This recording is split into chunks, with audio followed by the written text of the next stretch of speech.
Welcome to Lindy Health's Monster Mash recipe video, and here we go. We're going to go over my Monster Mash recipe. First, we start with chopping up the sweet potatoes.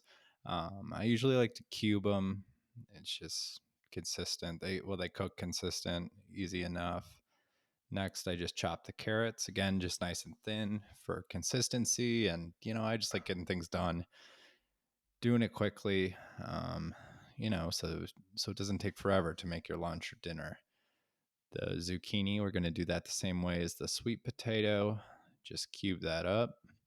They're shooting everywhere, but no problem. And there we go. And then after the zucchini, we get to the red pepper. And yeah, these are all recommended in Stan Efferding's vertical diet, all part of kind of the classic monster mash, was just a bit of a twist on the end, a bit of a twist that I've thrown on it, but it definitely all still will fall under the vertical diet. So I like to, yeah, just slice them all vertically and then go through and kind of cross cut. Again, kind of cubed up, easy enough to do. And there we have it. We have all of our vegetables prepared. Um, and I like to start with sauteing the vegetables, and as always, we love the cast iron pan. I use it for pretty much everything. It cooks evenly. It gets great browning on meat. It's super easy to clean, maintain. I got it as a Christmas gift a few years ago, and literally, I don't think I have pulled another pan out of the drawer since.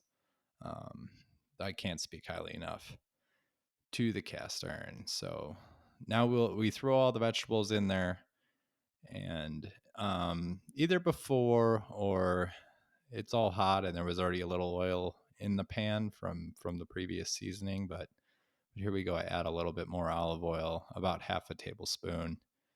Um, and you can always adjust this based on how many calories you're looking to consume in a day, whether you're on a bulk, whether you're on a cut. Um, I've been on a pretty hard cut here for the past 6 months, so I don't like to add too much. But today was a gym day, so I'll kind of adjust my calories up a little bit, depending on the output, depending on the amount of activity I'm doing. So here we go. We're pretty much just going to let the vegetables saute at this point. It's probably going to take about a total of like 5 to 7 minutes. And you want to kind of stir it every now and then, more or less, depending on how busy I am. But the great thing about this recipe is it's very hard to screw up. It's very simple to do. It's all one pan. It's an easy cleanup. You can kind of just toss in the vegetables you have on hand. You could toss in the meat you have on hand.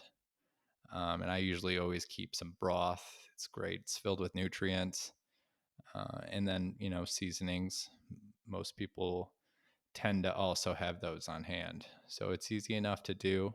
I'll do this for lunch, dinner, um, and you could kind of eat it over again because, like I said, you could switch out the protein. So you can do lamb, turkey, ground beef, bison, which is a big staple on the vertical diet. I used, actual like stew meat sometimes, or like lamb stew meat, even bison steak. And it's great. So here we go. We're just adding the ground beef, and this is 90/10, I believe. So it's a little leaner of a cut of ground beef. Again, just because I'm on the cut and I'm just looking to cut out some of those high calorie fats, as much as I can. So here you're just going to kind of keep chopping. It's like chili or anything. You're just browning the ground beef, getting some color onto it. Um, and I just kind of cook it on the one side so it's separate while it's raw. Am I violating a health code? Probably. Have I gotten sick once in the past 6 months of eating the monster mash pretty consistently? No. So you'll be fine.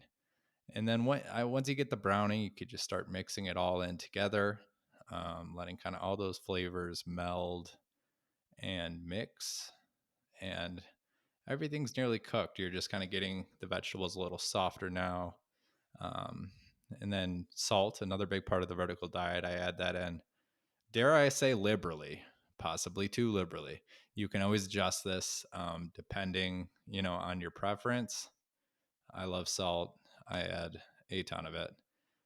Then I go and I hit it with the pepper. Again, this is all just to taste. Recipes, you got to fit them to how you like them, how much seasoning you like. I can't taste anything from years of smoking, so I go heavy. And there's the oregano, a little paprika, a lot of paprika, cayenne. I love spice, and you could totally leave this out if you're not a spice person. And then, for fun, why not a little jerk seasoning? Just because we're on a diet, you're on a diet, doesn't mean food has to be bland. I found totally the opposite of that. Seasonings are the key to kind of making these veggies and whole foods taste amazing. And it's not hard to do. You just chuck it in there, and there we go. Just mixing all the spices in, letting everything mix. And then here comes the beef broth, filled with nutrients, super low calorie. I add a cup usually. You could not add any, you could add more, totally up to you. Again, just a super versatile recipe. And then there is the rice, about 3 ounces, just to get some carbs in there. And I'll often leave that out depending on where I'm at my calories in the day. Or again, if I'm having a lifting day and I want to get some more energy from carbohydrates, I might add a little more rice, a little less, totally up to you. But we're pretty much at the end here of the recipe. And as you can see, it's pretty easy. You just kind of let it mix, let the broth soak into the veggies, the rice, the ground beef. And it tastes great. So we'll just let that simmer for a little bit.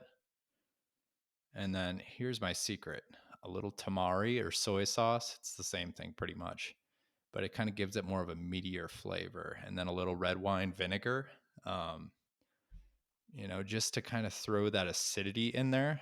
Also, I think is a neat little secret. And then I am a hot sauce junkie. So, of course, I chuck a little bit of that in there as well. Again, a quick mix up, let it get in there. And we're about ready to plate. So as you can see, pretty simple, pretty easy to do. And you can kind of do it over and over. And then right from the cast iron, I add it into my bowl, um, to varying degrees of creating a mess. This one ended pretty well actually. But yeah, once you scrape out the cast iron, um, you get all your food in there. You're usually sitting at about 600 calories to 700 calories, depending on the protein or what you're doing. But there we go. Looks great. Tastes great. Hit it with some more salt, of course, dash of pepper, little oregano so it looks nice. And there we go.